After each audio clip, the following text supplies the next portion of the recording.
There's the ID. The third D, the second D is developing the learning part, the developing this resources which is required. The second D is developing the things. So the third D is the development. And what are the different steps in developing the phases? What is the design of the training? What are the different steps in developing? Anyone can share?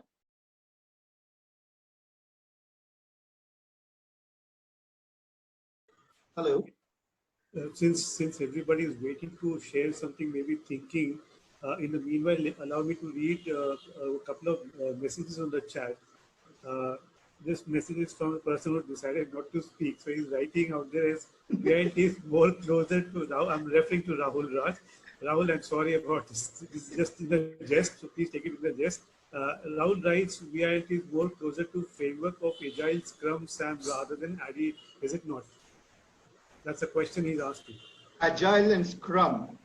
Yes, that is the new process of designing, but you have a fundamental structure which has always been the primary structure for anyone to start learning, training and development. Of course, as you go ahead, as your learning increases, we can definitely upgrade your learning to Agile and Scrum, because Agile and Scrum are for people who are into the managerial positions, who are into team development and into the team organization. Am I right, Rahul? Absolutely, sir. Right. However, I had put a first portion to it. Wilt is more closer to the frameworks of Agile, Scrum, or SAM. Right. Because in Wilt and virtual trainings, we don't have scope of having large training programs. Owing to the retention and the thing of being on virtual platform, that it's got its own challenges. So ADDIE is a perfect model when we are giving and creating a wholesome product, a wholesome training program on its own. But in the virtual world, mini snippet programs are more successful. So, absolutely right. So to build those mini snippet programs and then bring them into bring them together to make a more wholesome program. That is the process through which we can go in for SAM first. And then using SAM, then we have got a number of mini programs built up. Then using Agile, we can probably cluster them together. That's my understanding of the virtual instructor-led training environment.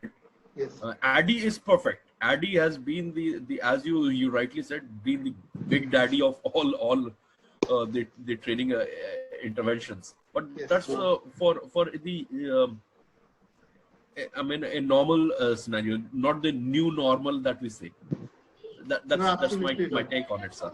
Yes, Rahul, you're absolutely right. But as we are going through this module, we are going through the fundamentals of training and development, because unless you are true, you are aware of the fundamental pillars, you will not be able to build over that design thinking, Scrum or SAM or any other, because you need to have a foundation which gives you the fundamentals. And once our audience is aware of the fundamentals, we can actually build on Scrum, design thinking, brainstorming, mind mapping, and so on and so forth. So thank you very much. You have really enlightened the audience in giving them more information apart from this particular fundamental concept. Thank you very much, Rahul. So yes, the development phase would definitely be the development of the instruction module, as we talked about. You also have to have the right procedures and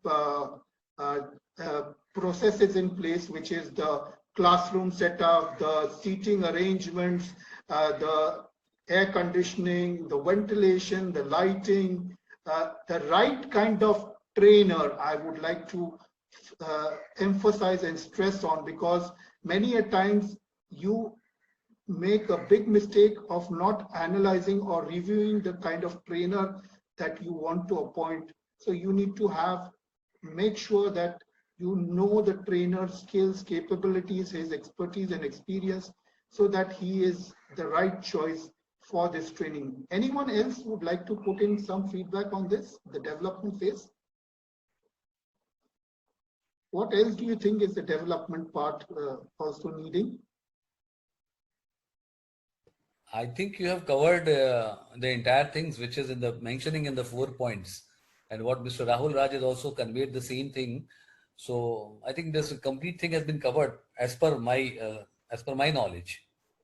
There are some other things that we need to cover in the development phases. That is, what type of modules you are going to design.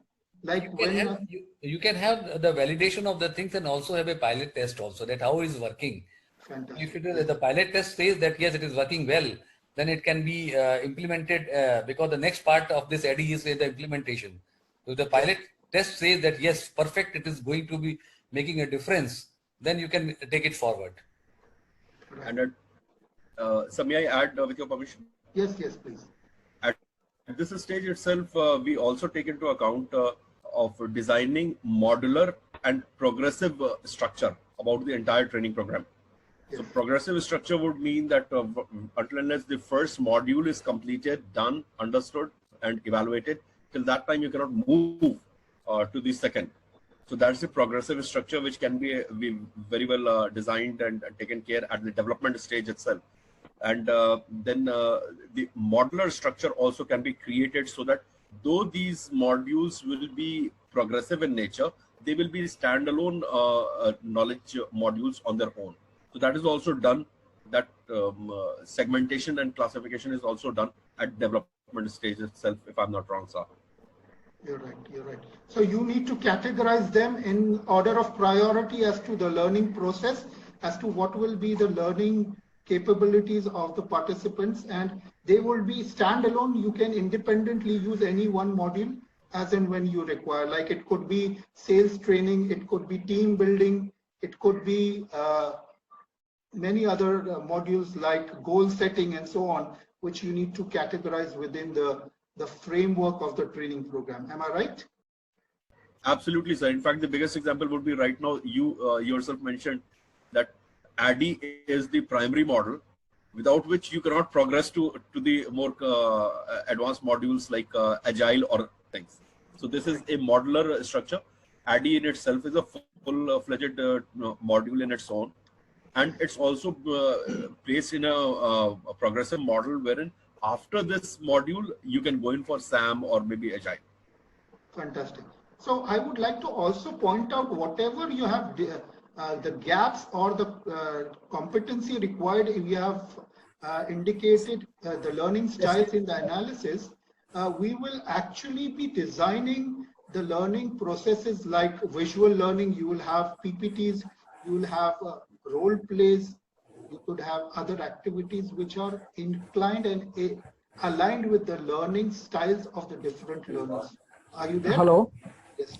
Hello. We can also bring about some innovations or changes in the modules that can be incorporated. Right. So with the new normal, you need to incorporate new ways of learning. On the virtual platform, it would be different. In a classroom, it would be different. So there are different, as Rajesh mentioned, different learning styles. You need to design different modules and different activities to be aligned with the different learning styles of the participants. That is where the development phase will come into picture. We sometimes have to establish the variables, sir, maybe formal or informal way at certain junctions.